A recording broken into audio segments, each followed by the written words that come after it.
आप सबको मेरा नमस्कार। और मुझे याद है कि 15 फरवरी 2024 को जब इस देश के उच्चतम न्यायालय ने, the highest court of India, supreme court ने यह जजमेंट दिया था कि इलेक्टोरल बॉन्ड बैन किए जाएंगे, तो इसका हम सब लोगों ने स्वागत किया था, क्योंकि राजनीति में जो शुचिता चाहिए उसकी ओर ये एक बड़ा कदम था। मुझे याद है इसी प्लेटफॉर्म से मेरे सहयोगियों ने और मेरे नेताओं ने आपको एड्रेस किया था और हमने इसका स्वागत किया था।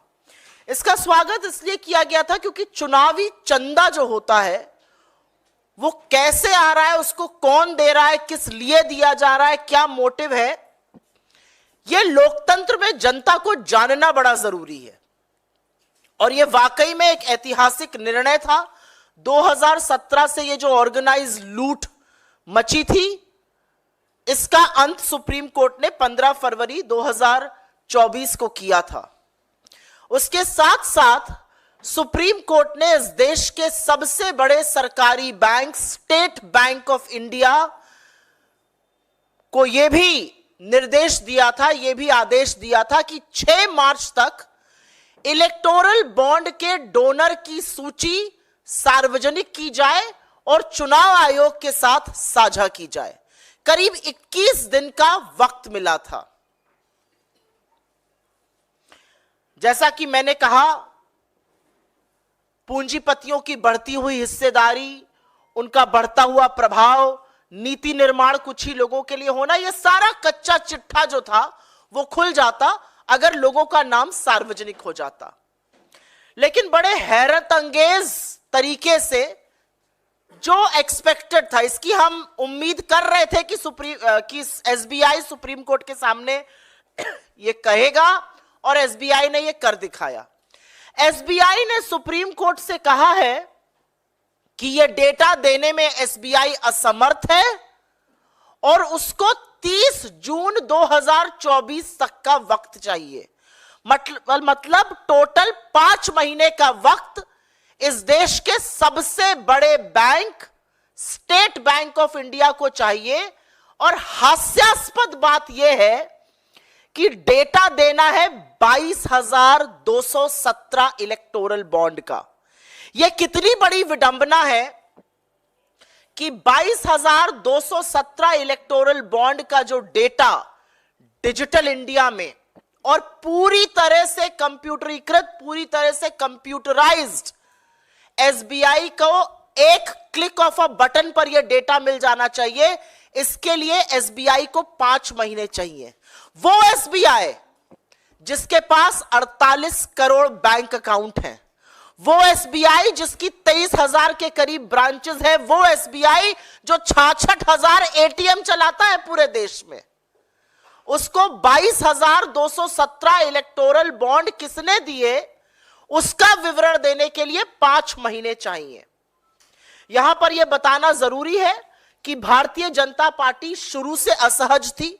2017 में जब यह स्कीम आई और पिछले वित्तीय वर्ष के अंत तक 31 मार्च 2023 तक करीब 12,000 करोड़ रुपए इलेक्टोरल बॉन्ड के माध्यम से पॉलिटिकल पार्टीज को मिले, जिसमें 2/3 अकेले भारतीय जनता पार्टी को मिले। करीब 6500 करोड़ रुपए भारतीय जनता पार्टी को मिले और करीब 9%, अबाउट 1,000 करोड़ रुपए से थोड़ा ज्यादा कांग्रेस को मिले। तो भारतीय जनता पार्टी चिंतित थी। चिंतित इसलिए थी क्योंकि अगर लोगों का नाम सार्वजनिक हो गया तो पता चल जाएगा कि कौन सा मित्र कितना दे रहा था, क्यों दे रहा था। यहां पर आपको एक और रिपोर्ट की याद दिलानी जरूरी है। एक रिपोर्ट आई थी, न्यूज लॉन्ड्री और न्यूज मिनट ने करी थी। उन्होंने कहा था 30 ऐसी कंपनियों का नाम सामने आया है जिन्होंने 335 करोड़ 2018 से 2023 के बीच में भारतीय जनता पार्टी को दिए। इनके खिलाफ कार्रवाई हुई थी, चाहे वो इनकम टैक्स हो, सीबीआई हो या ईडी हो। इसमें से 23 कंपनियां ऐसी थी जिन्होंने कभी इसके पहले चंदा नहीं दिया था। तो क्या ये क्विड प्रो को था? क्या नाम आने से पता चल जाएगा कौन चंदा दे रहा था? क्या नाम आने से पता चल जाएगा किस समय चंदा दिया गया?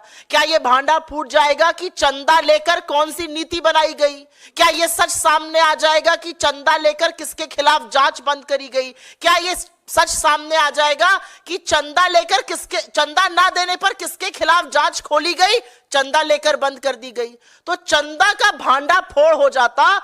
इसलिए एसबीआई का कहना है कि हमें 2024 30 जून तक का वक्त चाहिए। चुनाव निपट जाएगा, चुनाव के पहले आ गया तो जो हम कह रहे हैं सूट बूट की सरकार, जो हम कहते हैं मित्रों की सरकार, जो हम कहते हैं कि कुछ ही लोगों के लिए नीति निर्माण होता है, वो दूध का दूध पानी का पानी हो जाएगा। लेकिन जनता को इतना मूर्ख क्यों समझा जाता है? जब जब सच दबाने का प्रयास होगा तो जनता पूरा सच समझती है।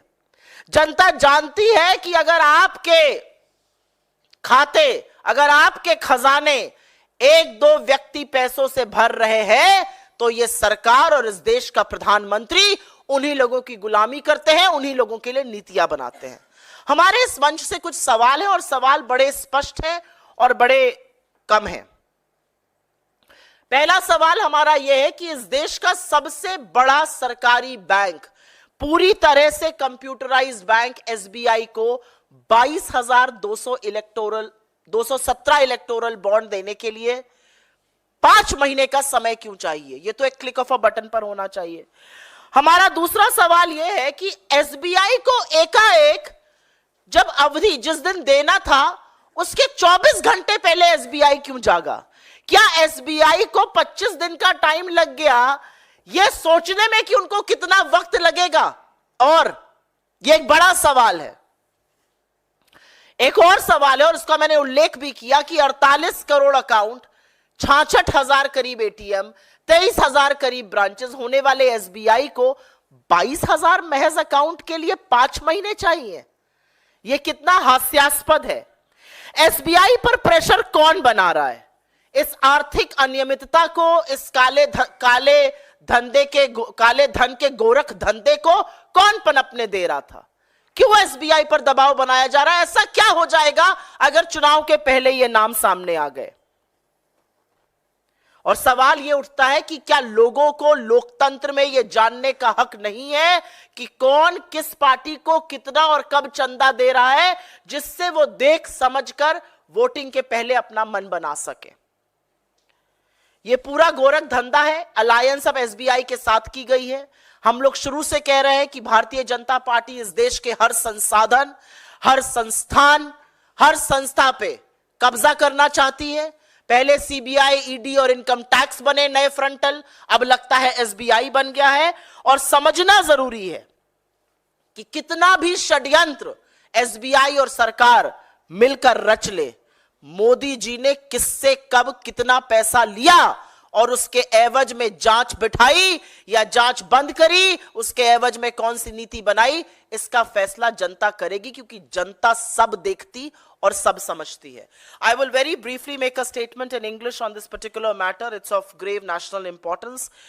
24 hours before the SBI was supposed to make names public of who the electoral bond donors were, according to the Supreme Court order of 15th February 2024, not unexpectedly, but in a very shocking and brazen way, the SBI has approached the Supreme Court and has sought time until the 30th of June 2024 to make these names public. Why does the SBI need so much time?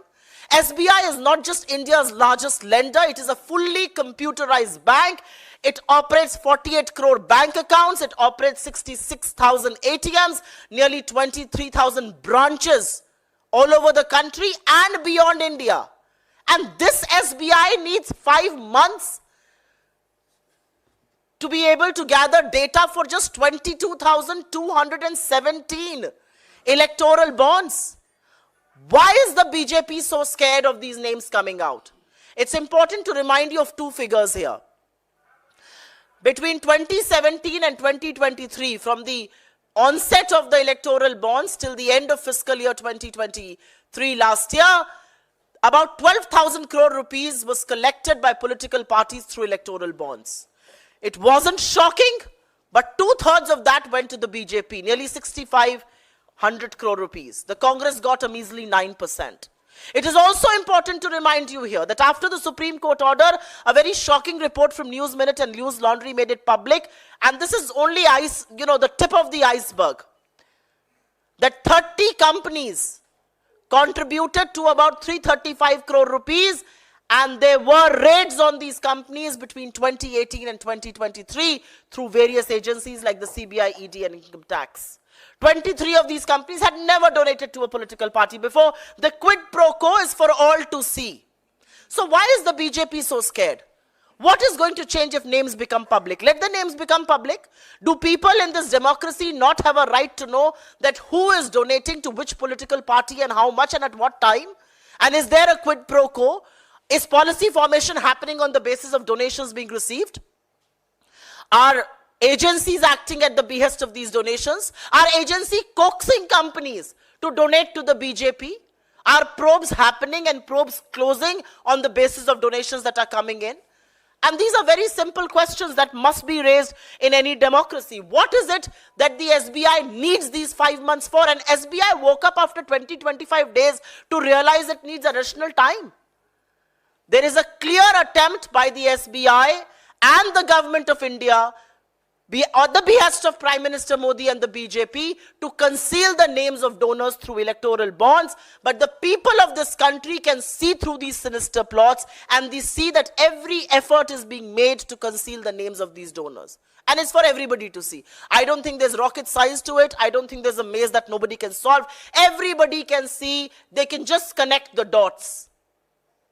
And the dots, when connected, present a very worrisome picture for our democracy. And that picture reveals how there is absolute quid pro quo as far as electoral bonds was concerned. This was a completely legalized loot that Supreme Court put an end to. And may I dare say, by doing what the SBI is attempting to do, along with the BJP and along with the government of India, it is playing into the hands of a political party, not just ruining its own reputation, but also is in contempt of what the Supreme Court order stands for.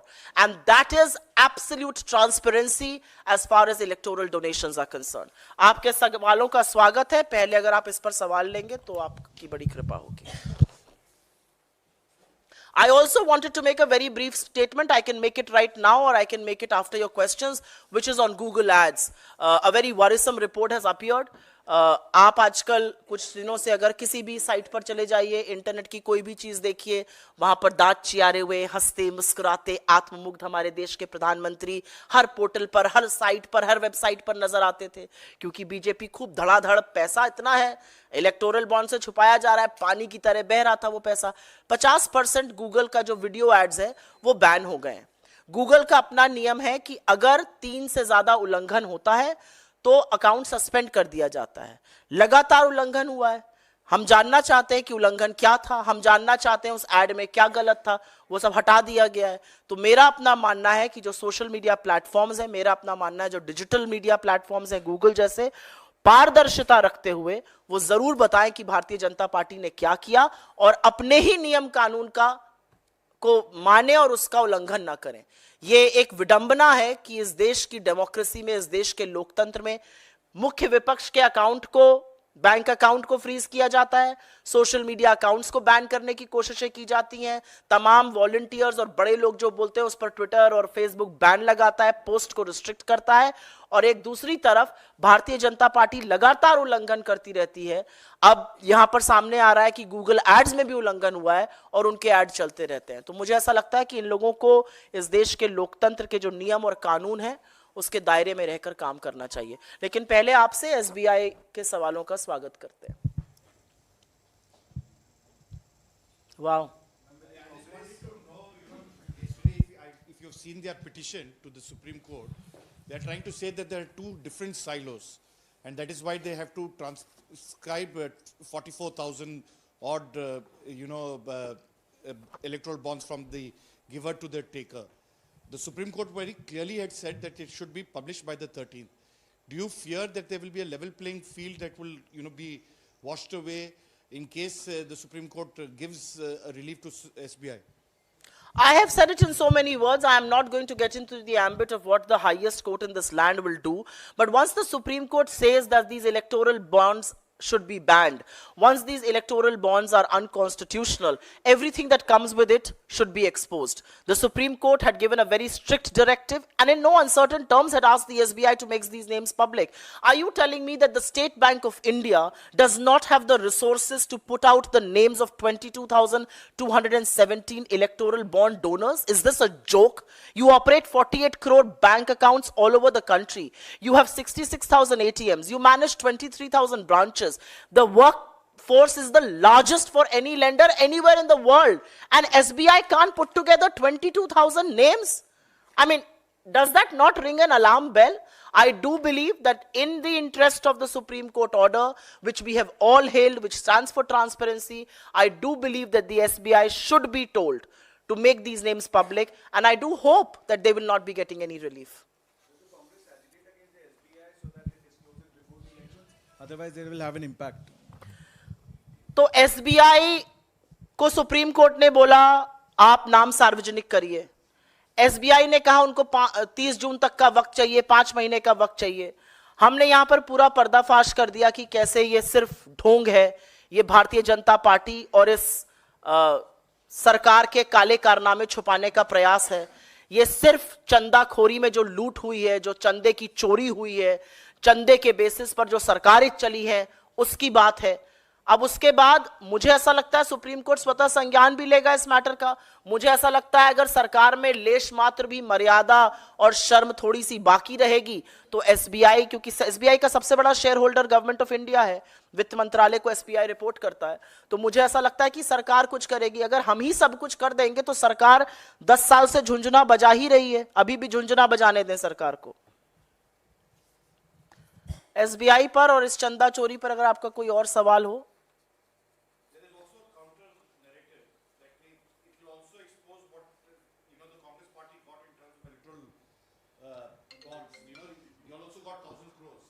We are not scared of it. Let it be public. We have said it from day one. Let it be public. Let it be known. The reality is that you've amassed 2/3 of that amount. So you should be the last person telling, we are absolutely fine. We work with transparency. You seized our accounts. You took money illegally from us. You did all of that through income tax.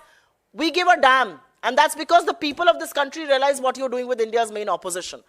We are absolutely fine with it. We are not the ones hiding behind SBI and hiding behind one scripture and hiding behind the other. We are saying make it public in the interest of transparency. So that counter narrative falls flat on its face, I hope. कोई और सवाल? जी बोलिए. आप लोग को तो SBI की चिंता ही नहीं है. हाँ बोलिए. मेरा सवाल आपके गठबंधन के सहयोगी डीएम के नेता ए राजा के बयान को लेकर है, जिसमें उन्होंने कहा है कि राम हमारे दुश्मन है, भारत एक देश है ही नहीं. इस तरह के बयान देने वाले जो आपके सहयोगी दल है, उनको लेकर आपकी क्या राय है, आपकी पार्टी की क्या राय है? मैं उनकी बात से 100% असहमत हूं. मैं इस मंच से ऐसे वक्तव्य का पूरी तरह से निंदा करती हूं. मुझे लगता है राम हम सबके हैं, राम हम सब में हैं. मेरा तो अपना मानना है कि जिस राम को इमाम हिंद कहा गया वो संप्रदायों से, धर्म से, जाति से ऊपर है. राम क्या है? राम जीवन जीने का एक आदर्श है. राम मर्यादा है, राम नैतिकता है, राम प्रेम है, जिसकी बात हम करते हैं. मैं पूरी तरह से इसकी निंदा करती हूं. ये उनका अपना वक्तव्य हो सकता है, मैं इसका कोई समर्थन नहीं करती हूं, पूरी तरह से निंदा करती हूं. और मुझे ऐसा लगता है कि लोगों को संयमित होकर बात करनी चाहिए.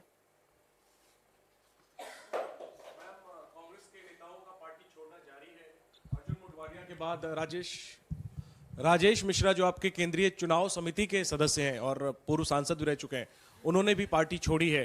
तो क्या ये झटका है लोकसभा चुनाव से पहले कांग्रेस के लिए? अलग अलग राज्यों के वरिष्ठ नेता छोड़ रहे हैं पार्टी और बीजेपी में शामिल हो रहे हैं.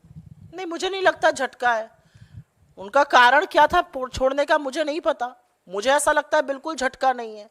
अगर आप, और ये मैंने पहले भी इस मंच से कहा है और थोड़ा मुझे लगता है मगरूर जैसी लगती हूं मैं ये कहते हुए, लेकिन अगर आप कांग्रेस को छोड़कर रातों रात भाजपा में शामिल हो सकते हैं और उनका झंडा उठाकर चल सकते हैं, आपने जिंदगी भर कांग्रेस की राजनीति की हो, आपने जिंदगी भर ऐसी ताकतों का सामना किया हो, उनकी खिलाफत करी हो। कैसे ये लोग ऐसा कर लेते हैं मुझे नहीं पता, ये भी एक फाइन आर्ट है।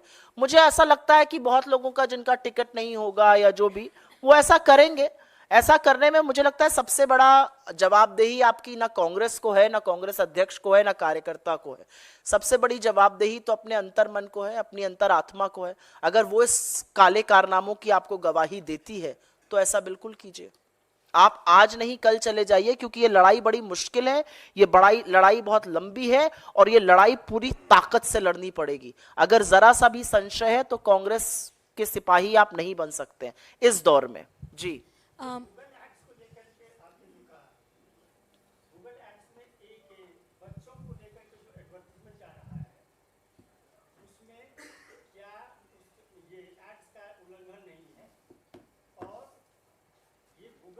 मुझे इस बच्चों के एड्स को लेकर की जानकारी नहीं है, तो मैं उस पर टिप्पणी नहीं करूंगी। जो मैंने टिप्पणी की वो इस बार में की कि पिछले महीने गूगल के 50% एड्स, गूगल वीडियो एड्स जो भाजपा के चल रहे थे, वो गूगल के ही अपने नियमों का उल्लंघन करते हुए पाए गए। और गूगल का नियम ये कहता है कि अगर उनके एड का उल्लंघन होगा 3 से ज्यादा बार 90 दिनों में, तो वो एड अकाउंट सस्पेंड कर दिया जाएगा। तो ऐसे में भारतीय जनता पार्टी का एड अकाउंट सस्पेंड क्यों नहीं किया जा रहा है, ये सवाल हम उठा रहे हैं। जी मैम, प्रो पाकिस्तान स्लोगन्स को लेकर जिस तरीके से बीजेपी लगातार ये मुद्दा उठा रही है, उस पर इन्वेस्टिगेशन भी जारी है। 3 लोग इसमें गिरफ्तार हुए हैं, जिसमें से एक पर्सन जो है वो इंडियन यूथ कांग्रेस का मेंबर है।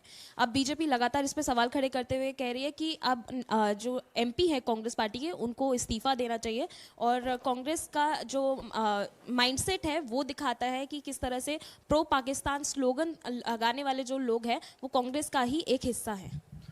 आप एक महिला हैं, मैं भी एक महिला हूं। कुछ बातें इस मंच से करना नहीं चाह रही थी, लेकिन कांग्रेस का असली चाल चरित्र और चेहरा पूछने वाले ब्रजभूषण सिंह और उपेंद्र रावत और पवन सिंह में जो आपका असली चाल चरित्र और चेहरा दिख गया है, वो देखकर मेरी तो आंखें झुक जाती हैं। आपकी झुकती हो या ना झुकती हो मुझे नहीं पता। ऐसे ऐसे शिरोमणि दर शिरोमणि आपकी पार्टी में शामिल हैं कि आप उनको टिकट देते हैं, उनके काले कारनामे और सारी करतूतें बाहर आती हैं, उनको हाथ जोड़ के मना करना पड़ता है, प्रभु हम चुनाव नहीं लड़ेंगे। ये आप ही की पार्टी के संस्कार है ना जो उपेंद्र रावत करते हुए पाए गए। आप में से बहुत साथियों ने वो देखा भी है, बाराबंकी के सांसद हैं, क्या करते हुए पाए गए ये आपको अच्छी तरह से पता है। डीप फेक और एआई का सहारा ले रहे हैं, लेकिन चुनाव लड़ने लायक नहीं रह गए। ये भारतीय जनता पार्टी का चाल चरित्र और चेहरा है। वो चाहे रामदुलार गौर हो जो दोषी पाए गए, चाहे सेंगर हो, चाहे ब्रजभूषण सिंह हो, चाहे उपेंद्र रावत हो, चाहे पवन सिंह जैसे लोगों, एक के बाद एक आपका चाल चरित्र और चेहरा पूरी तरह से जनता देख रही है। तो मेरा मुंह अपने चाल चरित्र और चेहरे पे ना खुलवाएं तो अच्छा रहेगा। जी तेलंगाना से उन्होंने कहा कि मेरे लिए नेशन फर्स्ट है और बाकियों के लिए फैमिली फर्स्ट है। मोदी का परिवार, तमाम बायोस जो हैं चेंज किए हैं बीजेपी के नेताओं ने। मैं आप लोगों के माध्यम से एक सवाल पूछना चाह रही थी। परिवार बड़ा प्रिय होता है। इस देश के चुने हुए प्रधानमंत्री, उनके लोग, उनके मंत्री, उनके सांसद, उनके बददिमाग बेलगाम प्रवक्ता, काफी सारी जनता जब यह कहती है मेरा परिवार, तो क्या मोदी जी 140 करोड़ जनता को अपना परिवार नहीं मानते हैं? मैं तो इस मंच से पूछना चाहती हूं कि क्या मोदी जी मणिपुर को अपना परिवार नहीं मानते हैं? 9 महीने से जलते हुए छोड़ दिया है। क्या मोदी जी केरल, जिसको कभी कभी सोमालिया वो कह देते हैं, उसको अपना परिवार नहीं मानते हैं? मैं 3 नाम आपके सामने लेती हूं, 4 ले देती हूं। चलिए, वर्षा थी एक लड़की, पुलिस परीक्षा दी उसने। उत्तर प्रदेश में पुलिस परीक्षा का पेपर लीक हुआ, परीक्षा रद्द हो गई, वर्षा ने आत्महत्या कर ली। वो आपका परिवार है कि नहीं है? रमेश बिंद मजदूर थे, मजदूरी करते थे, काम नहीं मिल रहा था, कर्जे का बोझ चढ़ गया, आत्महत्या कर ली। वो आपका परिवार है कि नहीं है? आगरा का एक लड़का था तरुण, नौकरी चली गई, कर्जे के बोझ के तले दब गया, उसने फांसी से लटक कर आत्महत्या कर ली, साथ ही उसकी बेटे और पत्नी का शव पाया गया। वो आपका परिवार था कि नहीं था? ब्रजेश पाल, अभी एक लड़का यूपी का, उसने अपनी सारी डिग्रियां जला दी और कहा इन डिग्रियों का फायदा क्या जब इनसे नौकरी नहीं मिलती, और उसके बाद फंदा से लटक गए। वो आपका परिवार है कि नहीं है? वो आपका परिवार नहीं है, क्योंकि आपका असली परिवार अडानी से शुरू होकर अडानी से ही समाप्त होता है। और अगर थोड़ा और मौका मिल जाए तो उसमें नीरव मोदी और विजय माल्या और मेहुल भाई जैसे लोग शामिल हैं। क्या है आपका असली परिवार? हर घंटे पे जो 2 किसान आत्महत्या कर रहा है वो आपका परिवार है कि नहीं है? हर घंटे जो 2 बेरोजगार आत्महत्या कर रहे हैं वो आपका परिवार है कि नहीं है? हर घंटे जिन 4 महिलाओं का रेप हो रहा है इस देश में वो आपका परिवार है कि नहीं है? इस देश के प्रधानमंत्री होने के नाते आप एक वृहद परिवार के मुखिया हैं। मुखिया आंखों पर पट्टी और मुंह पर दही जमा के बैठा रहता है और आप परिवार की बात करते हैं। शर्म आनी चाहिए आपको। और ये सब मुद्दों से भटकाने के प्रयास हैं। मुद्दा इस देश में बेरोजगारी है, मुद्दा इस देश में महंगाई है, मुद्दा इस देश में बढ़ती हुई गरीबी है, बढ़ती हुई आर्थिक असमानता की खाई है, मुद्दा पेपर लीक है, मुद्दा बेरोजगारों का भविष्य जो गर्त में जाता हुआ वो है। सब मुद्दों से भटकाएंगे। इनसे पूछो पूरब तो बचाएंगे पश्चिम, पूछो उत्तर तो बताएंगे दक्षिण। यह असलियत है। और कोई सवाल? जी पूछिए। एक बयान दिया है जिसको लेकर अब बीजेपी बोल रही है। राहुल गांधी का बयान ये है कि राम मंदिर की बात होती है एक और, लेकिन राम राम करते हैं और भूखे मर जाते हैं। ये पीएम की नीति है, जिसको लेकर बीजेपी बोल रही है कि बार बार सनातन धर्म का अपमान जो है वो राहुल गांधी करते हैं। ये बीजेपी की बेवकूफी के वक्तव्यों का मैं यहां से जवाब दूंगी इस मंच से। इस मंच का थोड़ा आदर करिए आप लोग। जो भूखमरी से लोग मर रहे हैं, जो 9 करोड़ से ज्यादा बच्चे कुपोषित हैं, वो किसके बच्चे हैं? भारत माता के ही बच्चे हैं ना। उसके बारे में क्या बोलेगी बीजेपी? जिन सारे नामों को मैंने अभी आपको गिनाया, ये बेरोजगार बच्चे नहीं है इस देश के। ये इन बेरोजगारों के बारे में चर्चा नहीं होगी, किसानों के बारे में चर्चा नहीं होगी। राहुल गांधी ने क्या? राहुल गांधी जी ने बिल्कुल सही बोला, राम राज्य की स्थापना कीजिए ना। क्या है राम राज्य? दैहिक दैविक भौतिक तापा, राम राज नहीं कहूं व्यापा। आपके राज में किसान मजबूर है, मजदूर मजबूर है, बेरोजगार युवा मजबूर है, औरतें मजबूर हैं। किस तरह की बातें ये लोग करते हैं? मुझे कभी कभी लगता है दे आर स्किज़ोफ्रेनिक। मुझे कभी कभी लगता है कि इनको बाइपोलर डिसऑर्डर है इन सबको। देश में क्या हो रहा है, बातें क्या चल रही हैं, देश में क्या हो रहा है, तस्वीर क्या दिखाई जा रही है, समझ ही में नहीं आता है। और कोई सवाल? धन्यवाद जी। मैं कहा सवाल है मेरा कि पाकिस्तान के प्रधानमंत्री को प्रधानमंत्री मोदी ने बधाई दी है 2024 से पहले। इस मामले को कैसे देखती हैं? क्योंकि चाइनीज प्रीमियर को आज तक उन्होंने बधाई नहीं दी है और पाकिस्तान के प्रधानमंत्री को पाकिस्तान और चाइना से मोदी जी का बड़ा लगाव है भाई। आपको इसमें इतना हतप्रभ क्यों है? आप भूल गए क्या कि वो लाहौर लपके लपके चले गए थे बिरयानी सिवई भगवान जाने क्या खाने? नवाज शरीफ के ही तो घर गए थे। आप भूल गए क्या? किसी को पता ही नहीं था कैबिनेट में। मुझे याद है 25 दिसंबर या 24 दिसंबर का दिन था, एक उन्हीं के मंत्री के यहाँ भोज था, मैं तब पत्रकार होती थी। वहां पर वित्त मंत्री अरुण जेटली जी बैठे हुए थे, भगवान उनकी आत्मा को शांति दे। हम लोगों ने पूछा आपको पता है? उन्होंने कहा मुझे तो नहीं पता है। वो वहां लपके हुए पाकिस्तान चले जाते हैं। पाकिस्तान के आईएसआई को पहली बार इस देश की सरजमी पर बुलाने की हिमाकत नरेंद्र मोदी जी ने करी पठानकोट में। पाकिस्तान से उनका बड़ा गहरा संबंध है भाई, बहुत मानते हैं पाकिस्तान को। वो 18 बार जब चाइना जाते हैं या 30 बार जब शी जिनपिंग से मिलते हैं। आप गए किसी अपने दोस्त को लेकर महाबलीपुरम में नारियल पानी पीने और शहनाई सुनने? मोदी जी गए थे। आप बैठे हैं साबरमती के तट पर झूला झूलते हुए अपने किसी दोस्त के साथ, मोदी जी ने झूला है। मोदी जी ने अपने दोस्त को सबसे बड़ी क्लीन चिट दी और वही दोस्त बार बार कहता है 19 लेवल की कोर कमांडर की टॉक में चाइना का पीएलए क्या कहता है? आपका प्रधानमंत्री कहता है कोई घुसा हुआ नहीं है, हमारे 20 जाबाजों की शहादत हो गई। बड़ा प्रगाढ़ संबंध है, बड़ा गहरा संबंध है, बहुत दोस्ती है, बहुत प्रेम है। आप लोग नाहक भोले हैं, आप लोग समझ नहीं पाते इस अमर प्रेम कथा को। बड़ी अमर प्रेम कथा है, चीन से एक हाथ पर, पाकिस्तान से दूसरे हाथ पर। और भी कोई सवाल? धन्यवाद।